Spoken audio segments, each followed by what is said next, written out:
मौलाना ईसा बंदे इलाही नक्शबंदी के बयानात सुनने के लिए अभी सब्सक्राइब करें ईसा बंदे इलाही ऑफिशियल।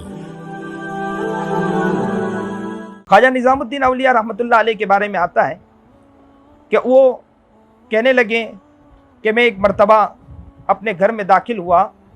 कहते हैं कि अक्सर व बेशतर ऐसा होता कि घर में खाना होता और कभी कभार ऐसा होता कि घर में कुछ नहीं होता। तो ख्वाजा निज़ामुद्दीन औलिया रहमतुल्लाह अलैह कहते हैं कि मेरी माँ अक्सर कहा करती, जब घर में कुछ खाना ना हो, मैं घर में दाखिल हूँ, अम्मी से कहता हूँ कि अम्मी खाना दीजिए। माँ कहती है कि बेटा बेटा आज हम रब के मेहमान हैं, इसलिए कि घर में कुछ नहीं, आज हम रब के मेहमान हैं। ख्वाजा निज़ामुद्दीन औलिया कहते हैं मैं छोटा बच्चा था, लेकिन माँ के जब ये अल्फाज सुनता हूँ तो मुझे इतनी खुशी होती कि दिल बाग बाग हो जाता। कहते हैं एक मर्तबा अड़ोस पड़ोस से गल्ला आना शुरू हुआ। कुछ दिन तक गल्ला आता रहा। मैंने दिल में सोचने लगा कब माँ से दोबारा वह अल्फाज सुनूं। एक मर्तबा फिर गल्ला ख़त्म हो गया, खाने के लिए घर में कुछ नहीं था। मैं फिर घर में दाखिल हुआ, माँ से कहा खाने के लिए कुछ है कि नहीं। तो माँ ने फिर वही अल्फाज कहे कि आज हम रब के मेहमान हैं। ख्वाजा निज़ामुद्दीन औलिया कहते हैं कि अल्फाज मेरे दिल पर ऐसे चुभते थे कि इतना प्यारा लगता था मुझे अल्फाज। माँ की अल्फाज सुनने के बाद मैं इतना खुश हो जाया करता था और कहा करता था कि माँ के ये अल्फाज मेरे दिल के ज़ख्म को भर दिया करते हैं। ख्वाजा निज़ामुद्दीन औलिया कहते हैं कि एक मर्तबा मेरी वालिदा के इंतकाल का वाक़या सुनाते हैं कि मैं घर में एक मर्तबा चाँद देखने के लिए ऊपर चढ़ा। चाँद देखने के बाद नीचे आया और आने के बाद माँ की कदम बोसी की।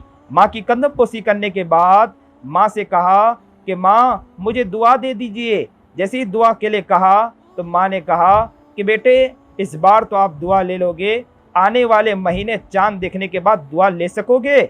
बस ये अल्फाज सुना ख्वाजा निज़ामुद्दीन औलिया कहते हैं कि मेरे दिल में ख्याल आ गया कि हो सकता है कि अब मेरी माँ दुनिया में नहीं रहने वाली। फ़ौरन ये अल्फाज कहा कि माँ मुझे दुआ दे दीजिए। तब ये अल्फाज सुने तो माँ ने कहा कि ऐसा करें कि कल आ जाएं, मैं कल दुआ दे दूँगी और मैं इंशाअल्लाह बतला दूँगी। तो फ़ौरन वो कहने लगे कि मैं राह देखने लगा कि माँ मुझे बुलाएगी। दूसरे दिन अचानक तहज्जुद के मौके पर एक बीबी आई और मुझे कहने लगी कि माँ तुम्हें बुला रही है। मैं करीब गया। ख्वाजा निज़ामुद्दीन औलिया कहते हैं मैं जैसे ही करीब गया और माँ ने कहा बेटे जब तुमने कल मुझसे कहा था लाओ सीधा दाना हाथ मुझे दो। जैसे ही दाना हाथ दिया, माँ ने अपने हाथ में उसका दाना हाथ रखा और दाना हाथ रखने के बाद अल्लाह से कहा कि ए अल्लाह मैं तुझे इसको तुम्हारे हवाले करती हूँ, अल्लाह तू इसे कामयाब कर दे। ख्वाजा निज़ामुद्दीन औलिया कहते हैं कि मेरी आंखों से आंसू बहने लग गए, मैं तड़प गया, मैं मचल गया। माँ ने मुझे अल्लाह के हवाले ऐसा किया कि ऐसे में अल्लाह के हवाले हुआ कि दुनिया ने देखा कि ख्वाजा निज़ामुद्दीन औलिया ने क्या काम किया और दुनिया ने देखा कि अल्लाह ने उनसे क्या बेहतरीन काम लिया है। याद रखो कि जब माएँ और बहनें बनती हैं तो बच्चों के अंदर भी बेहतरीन किरदार आते हैं, बच्चों के अंदर भी किरदार बनते चले जाते हैं। औरतों ही के अंदर अक्सर व बेशतर देखा है कि औरतें जब बनने की कोशिश करती हैं तो बच्चों के अंदर भी बेहतरीन किरदार होते हैं।